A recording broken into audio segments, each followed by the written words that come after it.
revue de presse. Bienvenue à la revue de presse spéciale sur ITFM Centre et Cam News 24 émettant depuis Garoua, offerte par MBF Media Productions. Challenge Hebdo à la une, Ferdinand Gongo, les conclusions d'un conclave. Le ministre d'État, secrétaire général de la présidence de la République, vient de boucler la série de concertations engagées sur haute instruction du président de la République en prélude de la prochaine élection présidentielle. Page 3 de Challenge Hebdo. Assemblée nationale, rideau sur la deuxième session ordinaire, ouverte le 10 juin 2025. La deuxième session ordinaire du Parlement camerounais pour le compte de l'exercice 2025 s'est achevée ce mercredi 9 juillet de l'année en cours. Cameroun-ONU pour une économie bleue durable en marge des travaux de la conférence internationale sur l'économie bleue durable dans le golfe de Guinée. Le ministre des Relations extérieures, son Excellence le jeune Bella Bella, a accordé ce mercredi 9 juillet 2025 une audience à Madame Amina Mohamed, vice-secrétaire générale des Nations Unies sur la question. Palais de l'unité, ce qu'il faut retenir des consultations de Ferdinand Gongo est à lire dans les colonnes de Challenge Hebdo. Présidentielle 2025, on attend la convocation du corps électoral. Elle clôturera les opérations d'inscription sur les listes électorales. Barrage de Kiko, 500 MW mise en service prévu pour 2033. On en sait donc un peu plus sur le projet de construction du barrage de Kiko dans le département de la Sandaga-Maritime, région du littoral, d'une capacité de production de 500 MW. Le démarrage effectif des travaux est prévu pour l'année 2027 et la mise en service est programmée en 2033. Budget 2026-2028, les infrastructures et l'énergie préoccupent les sénateurs. Formation sur les finances publiques, un séminaire pour garantir la gestion transparente des ressources, nous dit Challenge Hebdo. Fiscalité, plus de 300 000 nouveaux contribuables enregistrés en 10 ans, l'information est du ministère des Finances.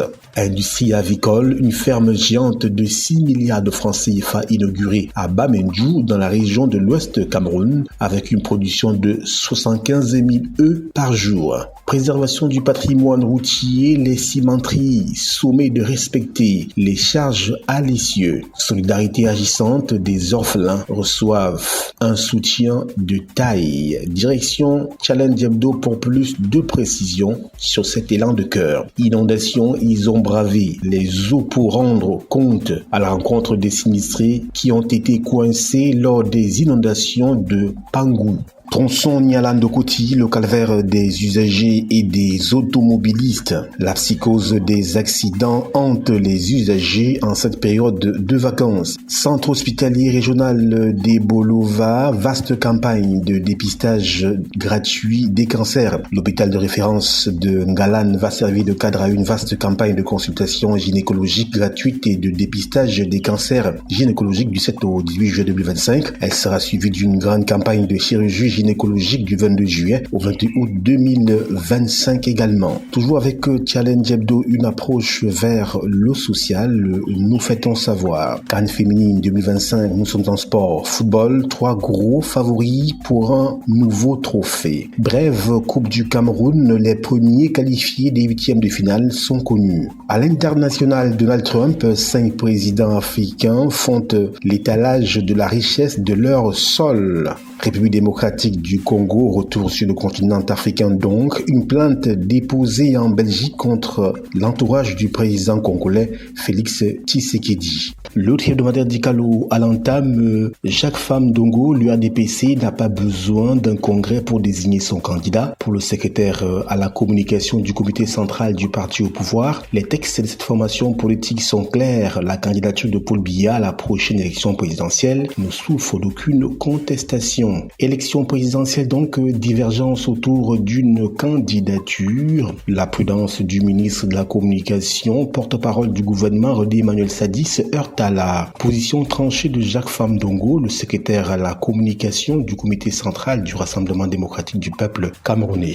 Branle-bas électoral, le comité central du RDPC consulte sa base, nous dit le hebdomadaire Dikalo. Jacques Famdongo, toujours avec l'élection présidentielle, le RDPC n'a pas besoin d'un congrès pour désigner son candidat. C'est une déclaration du secrétaire à la communication du comité central du Rassemblement démocratique du peuple camerounais. Les urnes sollicitées, convocation du corps électoral, jour J-10. La convocation du corps électoral consacre la fin des opérations d'inscription sur les listes électorales. Présidentielle 2025, on en reparle et les cas misent sur la CRTV pour une information électorale crédible. Sodecoton, l'État rachète des actions pour renforcer son contrôle. Autoroute Yaoundé-Simalène, les coûts explosent. Le démarrage recule, reporté à 2026. Malgré les résultats mitigés, un décaissement de 82,1 milliards de francs CFA du FMI en faveur du Cameroun. En bref, National 12, la réhabilitation entre dans sa phase active. Saisie douanière, 4800 batteries de téléphones interceptées. Inondation dans l'océan, des hommes de médias au chevet des sinistrés de Pangou. Ils ont tenu, malgré les inondations au quartier Pangou à Kribi, de réaliser leur reportage. Ils ont ainsi bravé les eaux pour aller à la rencontre des sinistrés qui ont été noyés dans les inondations depuis quelques jours. Entre passion du travail et sentiment de tristesse pour ces populations, le mal est profond au quartier Pangou. Plus de détails dans les colonnes du hebdomadaire Dikalo. Une psychose des inondations règne à Kribi. La saison pluvieuse bat son plein dans la ville de Kribi. S'il faut dire qu'elle est venue apaiser la forte chaleur chez certains Kribiens, il n'en demeure pas moins qu'elle donne les sueurs froides et des insomnies à certains habitants de la capitale balnéaire, nous dit le hebdomadaire Dikalo. Inscription sur les listes électorales, une ONG lance les initiatives à résultats rapides. Concours ville propre Kribi, premier vainqueur du prix de l'océan. Philippe Nanga, je cite, il y a un fort besoin d'inscription sur les listes électorales. Le coordonnateur de l'ONG Un Monde Avenir explique les raisons qui l'ont poussé à lancer